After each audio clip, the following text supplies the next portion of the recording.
자, 오늘 우리가 얘기해 볼 건요. 무슨 먼 미래의 공상과학 소설 같은 게 아닙니다.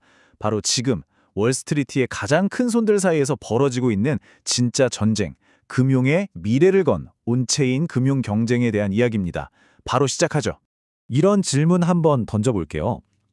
만약에 돈과 자산이 은행 영업시간이라는 물리적 한계에서 벗어나서 1년 365일 24시간 내내 잠들지 않고 전 세계를 돌아다닐 수 있다면 어떨까요? 바로 이게 오늘 우리가 파헤쳐볼 온체인 금융이 약속하는 세상의 핵심입니다. 이제 온체인 금융은요, 이론이나 실험, 이런 단계를 완전히 넘어섰어요. JP모건, 시티, 골드만삭스 같은 월스트리트의 거인들이 이미 실제 전투에 뛰어들어서 각자만의 방식으로 이 새로운 금융 생태계의 왕자를 차지하려고 하고 있습니다. 그렇다면 이 거물들이 도대체 어떻게 다른 그림을 그리고 있는지 한번 비교해 볼까요? 다음 슬라이드가 이들의 복잡한 전략을 한눈에 파악할 수 있는 일종의 치트키라고 할 수 있겠네요. 자, 이 표를 보시면 딱 감이 오실 텐데요.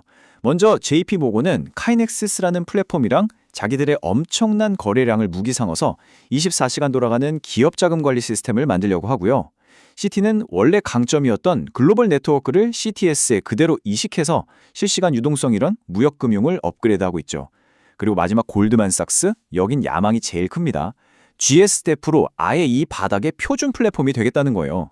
결국 각자 자기가 제일 잘하는 걸 블록체인 위에서 더 강력하게 만들겠다는 전략인 거죠. 좋습니다. 그럼 이제 한 걸음 더 들어가서 이 은행들이 승리를 위해 어떤 구체적인 계획, 어떤 게임 플랜을 짜고 있는지 속을 들여다보겠습니다. 가장 먼저 JP모건인데요. 이 친구들은 거대한 건설사 같아요. 목표가 아주 명확합니다. 전 세계의 돈이 막힘없이 초고속으로 달릴 수 있는 디지털 고속도로를 깔겠다는 거죠. 이걸 보면 JP모건의 야심이 그대로 드러나는데요. 키넥시스로 이름을 바꾼 거 이거 그냥 간판만 바꾼 게 아닙니다. 블록체인이 이제 우리 은행의 신장이다라고 선언하는 것과 같아요. 24시간 환전은 기본이고요. 프로그래머블 페이먼트라는 건 예를 들어 물건이 항구에 도착하면 대금을 자동으로 지급해라 같은 명령을 미리 입력해두는 거예요. 기업 입장에선 엄청나게 편해지겠죠.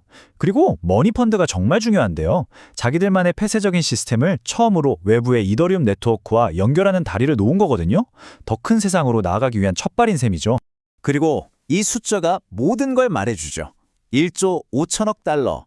2025년 말까지 이 플랫폼에서 오고 간 돈의 규모입니다. JP모건이니까 디지털 고속도로가 그냥 시골길이 아니라 정말로 어마어마한 규모의 핵심 간선도로라는 걸 증명하는 숫자입니다. 자, 다음 주자는 시티입니다. 시티의 컨셉은 연결자예요. 160개가 넘는 나라에 뻗어있는 자기들만의 독보적인 글로벌 네트워크를 블록체인 기술로 더 촘촘하고 빠르게 엮어서 마치 금융계의 신경망처럼 만들겠다는 겁니다. 그러니까 CT의 전략은 아주 명확해요.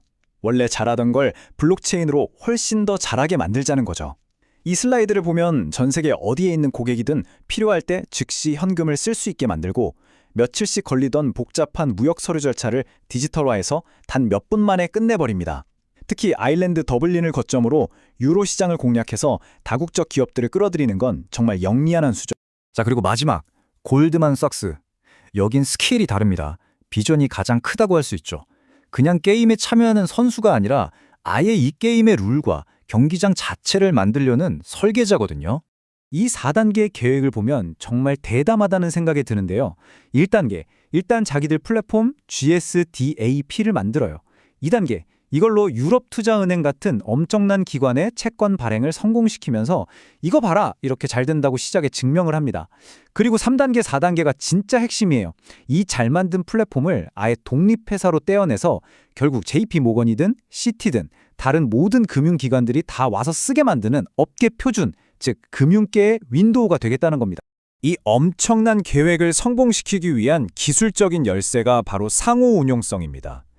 이게 뭐냐면요. 쉽게 말해 JP모건 시스템이든 시티 시스템이든 나중에 나올 어떤 시스템이든 서로 말이 통하게 데이터가 막힘없이 오가게 만드는 기술이에요.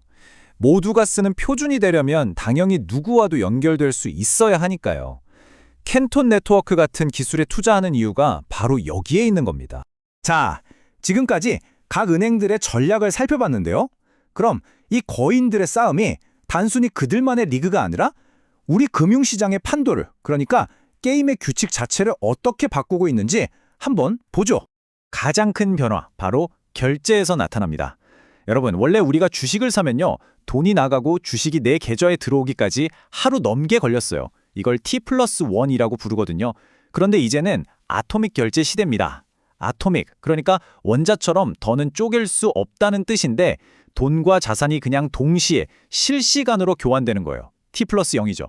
단 하루라도 돈이 묶이는 일이 없어진다는 거, 이거 자본 효율성 면에서 정말 엄청난 혁명입니다. 이런 혁명이 어떻게 가능하냐고요? 바로 이 RWA 토큰화라는 개념 때문입니다. 말이 좀 어려운데 아주 간단해요.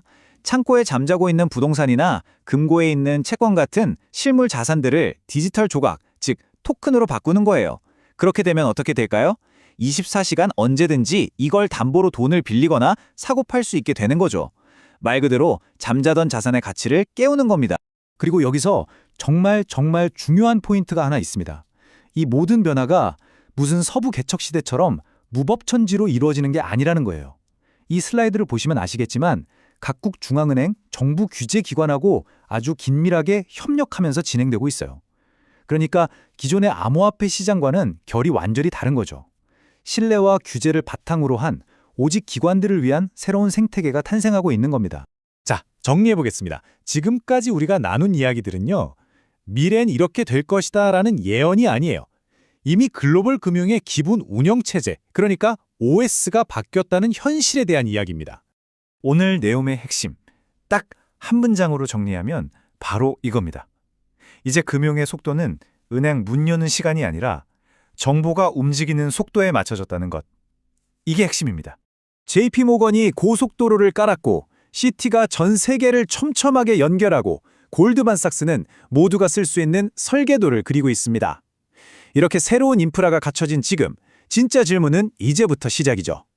이 새로운 판 위에서 과연 누가 어떤 서비스로 세상을 놀라게 할 킬러 앱을 만들어낼까요? 그 흥미진진한 경쟁은 이제 막 시작됐습니다.